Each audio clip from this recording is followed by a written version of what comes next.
বড় মাছ খেতে খেতে সবাই খুব অতৃপ্তি হয়ে গেছে। বড় মাছ এখন কারোরই তেমন একটা ভালো লাগে না। আমার বাসায় সবাই ছোট মাছ খুব বেশি পছন্দ করে, আমারও অনেক বেশি পছন্দের। তো একটু দামি হলেও এই মাছগুলো খেতে অনেক বেশি মজা। নদীর একদম তরতাজা টাটকা পাঁচমিশালি মাছ। এখানে হচ্ছে অনেক ধরনের মাছ মিক্স থাকে।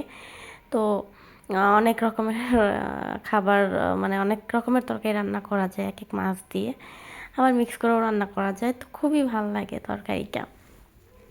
তো এইখানে হচ্ছে সব কিছু কুটে ধুয়ে বেছে নেওয়া হয়েছে মাছগুলো। এখানে শিং মাছ ছিল, বাইম মাছ ছিল, তারপরে হচ্ছে ট্যাংরা মাছ ছিল, এখানে ছিল নোন্দা মাছ, কাকিলা মাছ ছিল।